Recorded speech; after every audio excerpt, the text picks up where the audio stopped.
안녕하세요. 건강지킴이 닥터 MBC 목서윤입니다. 안녕하세요. 김차동입니다.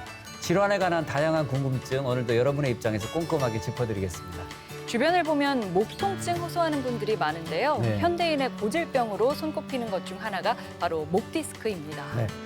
퇴행성 질환으로 알려져 있지만요. 최근에는 젊은 층들도 많이 호소를 하고 있다고 그래요. 네, 맞습니다. 2020년 목 디스크 진료 환자는 100만 명에 육박했는데요. 많은 분들이 목 디스크로 고통을 겪고 있습니다. 네.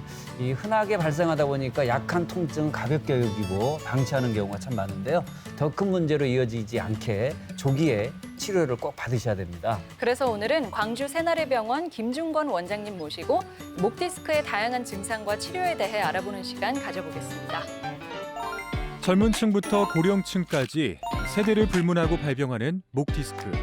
목 디스크가 발생하면 팔이나 어깨에도 통증이 나타나 극심한 고통을 초래하는데요. 목 디스크의 원인과 증상은 무엇이고 또 치료는 어떻게 진행이 될까요? 신경외과 전문의 김중건 원장과 함께 목 디스크에 관한 궁금증을 풀어보겠습니다. 원장님 안녕하세요. 네, 안녕하십니까. 네.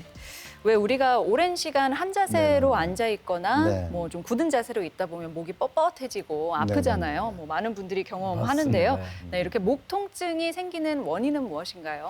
우리 목이 아프면 제일 먼저 생각하는 게 뭔가요? 목 디스크를 많이 네네. 생각하죠. 근데 목 디스크에 의한 통증은 그렇게까지 높지가 않아요. 근데 비율로 보면 10% 정도밖에 되지 않는다고 합니다. 물론 다쳐서도 생길 수가 있지만 대개의 경우는 호미 관절이나 근육의 긴장도 때문에 나타나는 증상이시죠. 여러분이 잘 알고 계시는 일자목, 거북목이 여기에 해당된다고 생각하시면 됩니다. 그리고 또 그 외적인 측면에서 뭐 협착증이 있건 후종인데 골화증도 목 통증을 초래하는 원인이다라고 이렇게 이해하시면 될 것 같습니다. 근데 궁금해하시는 분들이 의외로 많을 것 같은데 네. 정확하게 목 디스크는 무엇인가 이렇게 뭐 정의를 할 수 있을까요? 그래요. 목 디스크는 왜 이게 여담입니다만 미용실에 가면 머리를 자른다고 하잖아요. 네. 원래는 머리카락을 자르는 거죠. 그렇죠. 근데 이제 그렇죠. 너무 광범위하게 사용하다 보니까 그렇게 인식을 하는 거죠. 디스크라는 구조물은 질환이 아니라 일종의 구조물입니다. 뼈와 뼈 사이에 있는 연부 조직을 디스크라는 구조물이라 하는데 이 디스크라는 구조물이 무척 중요한 역할을 해요. 외부 충격에 쿠션 역할을 해주고 때로는 이제 운동성을 가져하는 중요한 건데 이 녀석이 지속적으로 자극이 되면 이제 노란 게 신경인데 이 신경을 압박하게 되죠. 그렇다면 다양한 통증을 초래하게 됩니다. 네. 앞서 뭐 말씀하셨다시피 우리가 흔히 목이 아프다고 하면 목 네. 디스크를 먼저 떠올린다고 하셨잖아요. 네네네. 근데 사실은 뭐 일자목도 있고 거북목도 그렇죠, 있는데 그렇죠. 이건 목 디스크하고는 다른 거죠? 조금은 다르죠. 대개의 경우 요즘 젊은 아까 설명하셨던 것 같이 젊은 나이에서도 컴퓨터 주문에 일자목 하면서 목 어깨 통증을 호소하는 경우가 많아요. 정리하자면 목 디스크라는 거는 디스크에 의한 신경 압박에서 오는 통증인 거고 일자목, 거북목은 관절이나 근육의 긴장도 때문에 오는 통증입니다. 모형을 이렇게 보시자면은 이것도 C자형 커브로 이렇게 이루어져 있잖아요. C자형 커브. 네. 이 C자형 커브가 아무것도 아닌 것 같지만 외부 충격을 분산시켜주는 그런 역할을 하죠. 그런데 지속적으로 자극이 된 목이 긴장이 되겠죠. 긴장이 되면 어떻게 합니까? 대부분 앞으로 좀 삐져나오거나 고추 서게 되죠. 그러다 보면 목 어깨 통증을 초래하게 되고 때로는 두통도 호소하는 경우를 종종 볼 수가 있습니다. 여러분들 기억하실 게 일자목 다음에 무조건 목 디스크가 되는 건 결코 아닙니다. 일자목이 방치되면 목 디스크가 되는 거고 하지만 지속적인 운동이나 스트레칭을 통해서 얼마든지 C자형으로 갈 수 있다는 걸 꼭 기억해 주셨으면 좋겠습니다. 그럼 일반인들이 이게 통증으로 이거 목 디스크 같다 뭐 그렇게 확인할 수 있는 통증이 있을까요? 그렇죠. 대개의 경우는 일자목, 거북목 통증과 목 디스크 통증은 조금은 달라요. 그러니까 초기에는 비슷할 수가 있어요. 되게 일자목, 거북목이 있으신 분들은 목이라든가 어깨 축지, 날개 축지, 등짝이 주로 많이 불편한데 목 디스크는 그 증상을 뛰어넘어서 어깨나 팔 증상까지 호소하는 거죠. 물론 초기에는 구분하기는 쉽지 않습니다. 하지만 임상이 계속해서 진행하다 보면 조금의 차이점은 있다라고 생각하시면 될 것 같습니다. 네. 조금 전에 목 디스크는 그 통증의 양상이 약간 다르게 뭐 팔 쪽으로 내려온다고 하셨잖아요. 네네네. 그건 왜 그런 건가요? 대개의 경우는 목에서 신경 자극이 되게 되면 팔로 가는 신경이 눌리게 돼요. 그러면 다양한 통증이 초래되는데 초기에는 단순히 두통이라든가 날개 주치 등짝만 불편해요. 그런데 그 증상이 심해지면 어깨나 팔 증상까지 초래되고 여러분들 잘 아시다시피 저림감까지 초래됩니다. 그런데 이게 치료가 적절히 이루어지지 않는다라고 하면 결국은 마비 증상까지 초래되는 거죠. 마비 증상이라는 건 뭐냐면 팔을 못 올리시거나 지금 이렇게 펜이 있으면 펜을 떨쳐요. 숟가락, 젓가락을 떨친다든가 그다음에 물건을 이렇게 들면 이제 가장된 표현입니다만 정상적인 건 이렇게 올라간다면 비정상은 이렇게 되는 거죠. 힘이 좀 붙이다는 그런 느낌이 드실 수가 있습니다. 그런 다양한 증상이 초래되실 수가 있어요.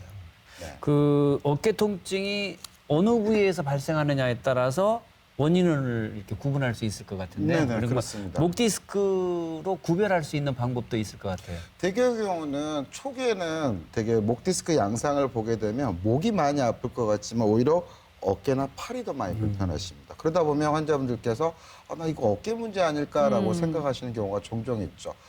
목 디스크와 어깨 질환은 어깨 통증 양상이 조금 차이가 있습니다. 목 디스크 같은 경우는 주로 뒤쪽이라든가 옆면에 그런 통증이 초래되고 그림에서 보여주시는 것 같이 광범위한 통증이 초래되는데 어깨 질환 같은 경우는 주로 앞쪽이나 옆쪽, 위쪽에 국한된 통증이 초래되는 거죠. 통증의 양상에 조금은 차이가 있음을 알 수가 있고 그러다 보면 이게 어깨 문제인지 목 문제인지를 좀 구분하실 수가 있을 거라 생각이 듭니다. 네. 이 목과 어깨 쪽에 광범위한 통증이 계속되다 보면 일상생활이 불편할 수밖에 없잖아요. 그럼요. 네, 이 목 디스크의 치료는 어떻게 하나요? 목 디스크 치료는 4가지 치료법이 있다라고 생각을 하시면 될 것 같습니다. 목 디스크가 심하지 않는 경우는 뭐 물리치료나 도수치료도 얼마든지 실시를 할 수가 있을 것이고 그 치료 호전되지 않는다라고 하면 신경 차단술이라든가 또 비술 전문 치료의 고주파 수액 성형술 또 이런 치료도 충분히 했음에도 호전되지 않으면 불가피하게 수술적 치료도 고려를 해야겠죠.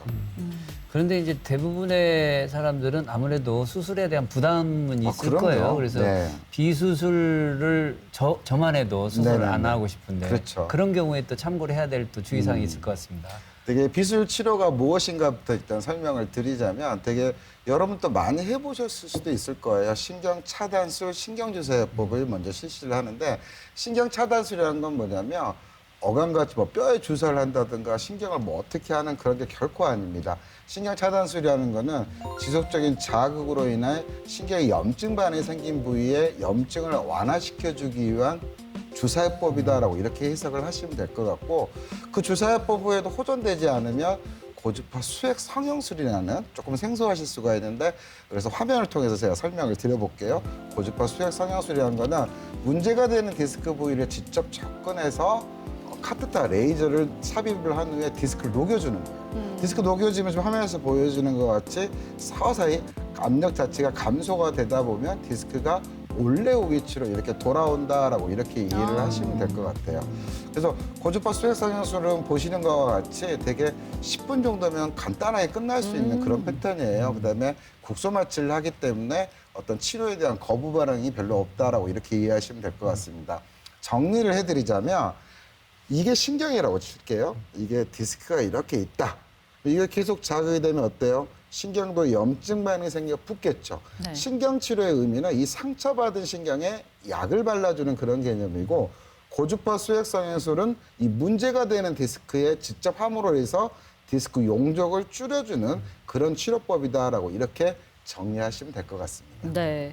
이런 간편한 시술법이 있다면 사실 누구라도 이런 방법을 통해서 치료받고 싶어 할 텐데요. 네. 수술이 필요한 경우는 언제인가요? 누군들 좀 전에 말씀하셨던 것 같이 수술을 원하시는 분들은 솔직히 그렇게 많지 않을 거예요. 6주 동안 충분한 치료를 했음에도 증상이 호전되지 않는 경우 그리고 좀 전에 지적했던 마비 증상이 있었을 때는 불가피하게 수술적 치료가 필요합니다. 마비 증상은 좀 전에 지적했던 것 같이 뭐 전신마비 오는 그런 게 아니라 근력이 많이 떨어지는 상태가 된다라고 하면 그때는 적극적인 수술이 필요하겠죠. 수술하고 난다고 해서 뭐든지 결과물이 같을 턱은 없어요. 수술 전의 상태와 얼마나 오래됐냐에 따라 결과물이 달라지는 겁니다. 그래서 수술이 꼭 필요한 상태라고 인지가 된다면 또 전문의가 권유를 한다라고 하면 주저하지 마시고 수술적 치료가 필요하지 않을까라는 생각이 듭니다. 그렇다면 네. 목 디스크 수술 방법은 어떤 방법이 있을까요? 그래요. 목 디스크는 되게 목 수술은 경추 수술은 크게 두 가지 방법이 있습니다. 전방으로 접근하는 전방 수술법이 있고 후방으로 접근하는 후방 접근법의 수술법이 있는데 되게 목 디스크는 전방으로 접근해서 수술이 진행하기 때문에 오늘은 전방 접근 수술법에 대해서 좀 더 말씀을 드릴게요. 대표적인 그 수술법이 경추 유압술이라는 그런 수술법이 있는데 화면을 통해서 제가 다시 한번 설명을 해드려 볼게요. 피부 절개는 수술 상처가 잘 보이지 않게 피부 주름과 동일하게 피부 절개를 실시합니다. 터져 나온 디스크에 의한 팔로 가는 신경이 자극돼 극심한 통증을 초래하게 되는데 결국 수술은 이 디스크를 제거함으로써 신경 강압이 생겨 통증을 완화시킨다라고 이렇게 생각을 하시면 될 것 같습니다. 지금 부분 보이는 디스크를 이제 하나 둘씩 제거하는 그런 형태를 보이고 있으신데요. 이런 제거를 통해서 연부 조직 자체가 함으로 인해서 신경 강압이 되는 거죠. 화면에서 보시는 것 같이 디스크는 터져 나온 디스크 일부분만 제거하는 게 아니라 보시다시피 100%다 제거를 해버려요. 전부 다 빼버리네요. 100%를 다 제거를 해버리기 때문에 재발이나 이런 거는 있을 수가 없죠. 그리고 그것은 드릴을 통해 주변을 한번 다져주는 거죠. 쉽게 말하면 네. 다져준 상태에서 완만한 형태를 이렇게 이루어지게 됩니다. 그리고 난 후에는 인공뼈라든가 아니면 자가골을 이식을 해서 지금 보시다시피 마치 제가 레고라는 표현을 쓰는데 레고처럼 그 공간에 케이지를 삽입하면 수술은 마무리된다라고 이렇게 생각하시면 될 것 같아요. 신기하네요.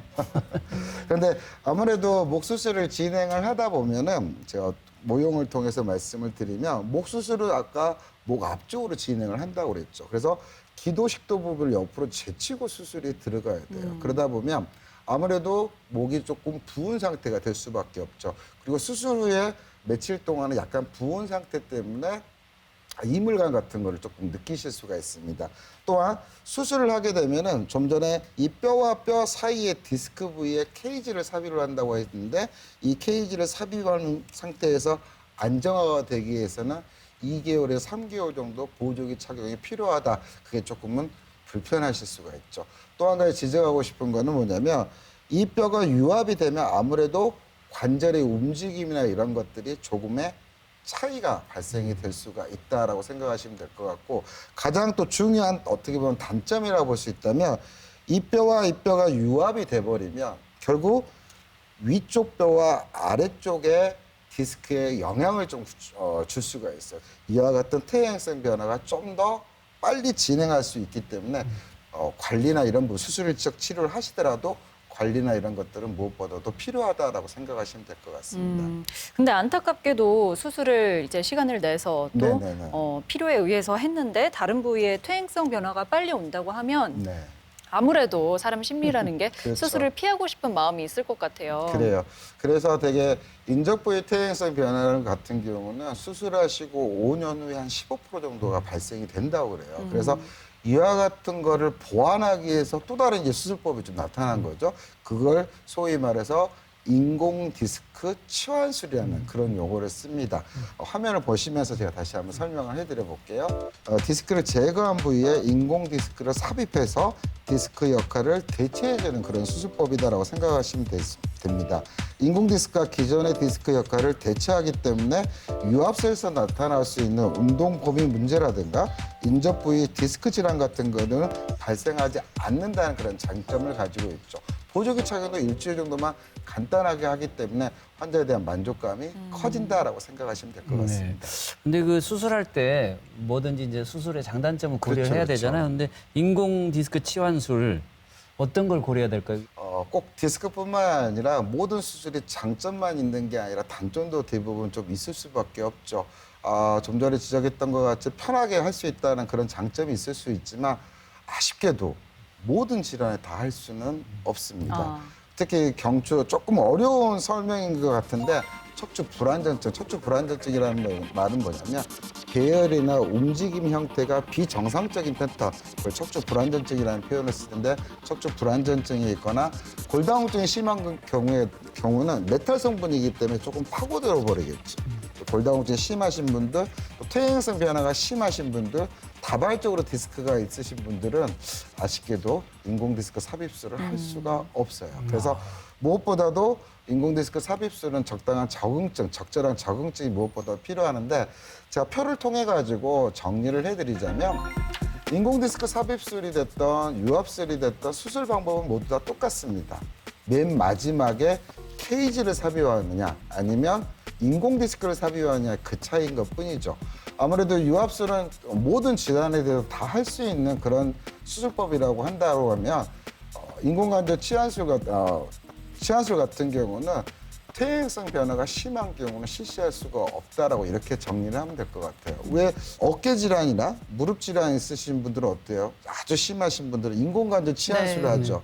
그래서 정리를 해드리자면 어깨나 무릎 같은 경우는 퇴행성 변화가 심하신 경우 인공관절 치환술을 하는데 목 디스크는 퇴행성 변화가 심하신 경우 인공 디스크 치환술을 할 수가 없다라고 정리를 하면 되실 것 같습니다. 네.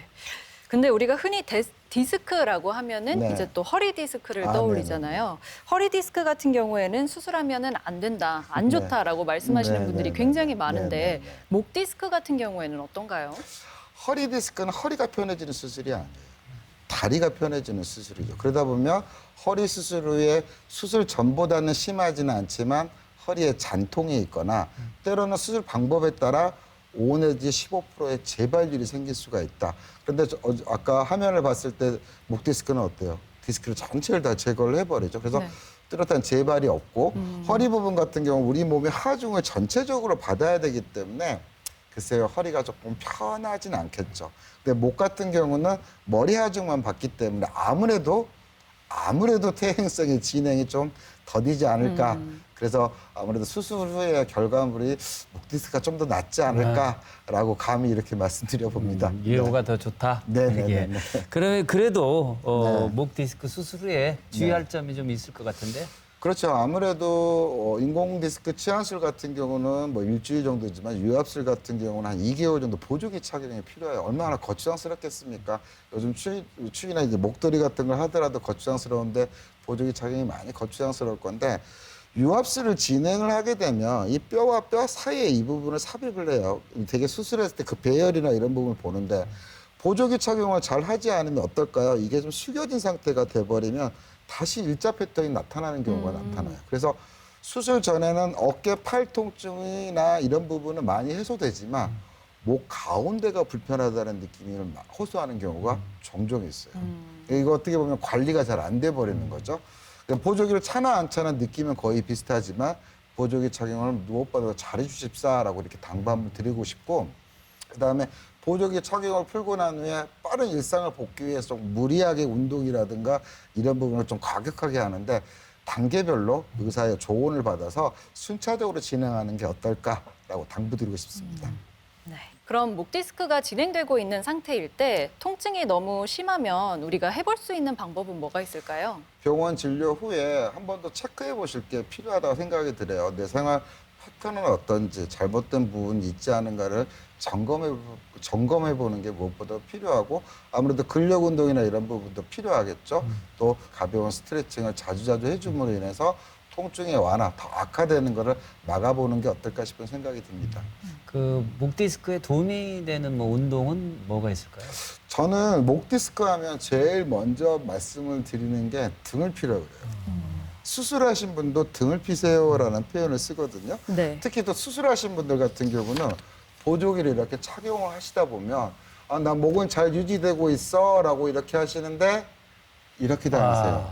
이게 사람이 다 똑같거든요. 네. 근데 여기 부위 등이 불편해 버리면 결국 전체적으로 불편해집니다. 그래서 바른 자세와 함께 등 운동을 계속해서 해주십시오라고 이렇게 말씀을 드리는 게 그 등 근육이 어깨 주변 근육이나 등 근육이 결국은 목 근육을 잡아주는 거죠.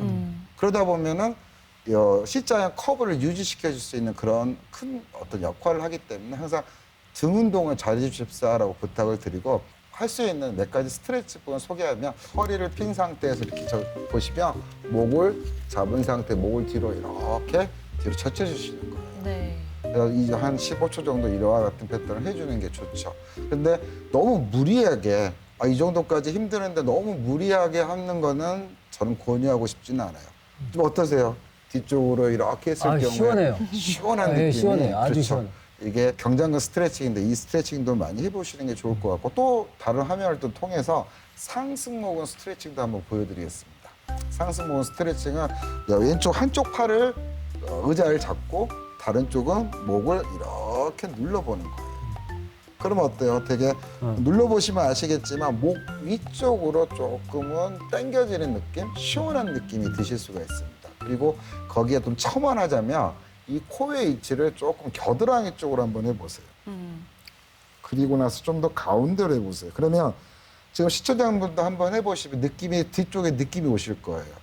코 쪽으로 했을 때는 조금은 날개 쪽지로 갈 것이고 가운데 쪽으로 가면 조금 등 쪽으로 가요.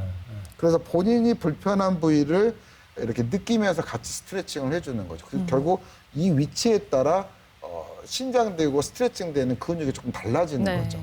그걸 항상 참고해서 해주셨으면 좋을 것 같습니다. 네, 뭐 좋은 스트레칭법까지 알려주셨는데요. 마지막으로 목 통증으로 고생하고 계시는 분들에게 어떤 말씀 전하고 싶으신가요?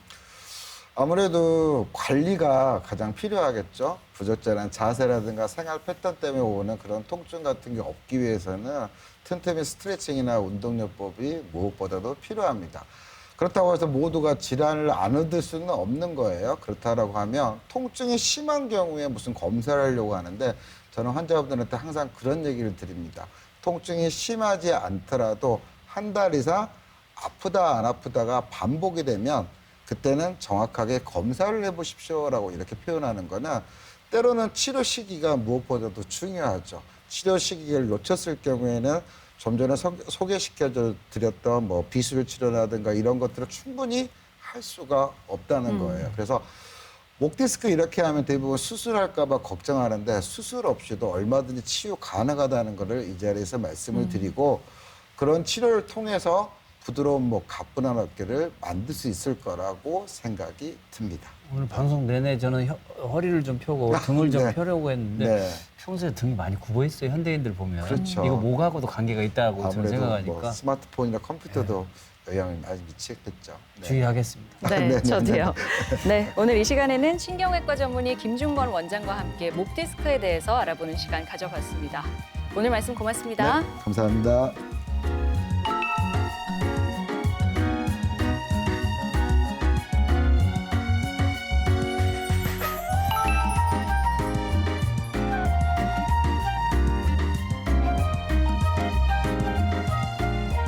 아이가 짜증이 많아지고 충동적인 경향을 보인다면 청소년 우울증의 가능성도 염두에 두셔야 합니다. 네, 통계에 따르면 2020년 중고등학생 4명 중 1명이 바로 우울감을 경험한 적이 있다 그래요. 네, 안타까운 건 이 우울증 증상을 사춘기로 여기는 경우가 많다는 건데요. 치료 시기를 놓치면 만성화가 될 수 있기 때문에 세심한 관심이 필요합니다. 네, 아이가 평소와 다른 행동을 보이지 않는지 잘 살펴보시고요. 충분한 대화를 나누면서 아이의 마음에 귀를 기울여 보시는 것도 좋겠습니다. 여러분의 건강과 관련해서 궁금한 점이 있다면 전주 MBC 홈페이지 들어오셔서 질문 남겨주시기 바랍니다. 네, 오늘은 목 디스크에 대해서 알아봤어요. 더 알고 싶거나 또 다른 질환에 대해서 궁금하신 분들 글 남겨주시고요. 닥터 MBC가 언제나 여러분의 건강을 책임지겠습니다. 저희가 준비한 소식은 여기까지입니다. 다음 주에 이 시간에 다시 찾아뵙겠습니다. 고맙습니다.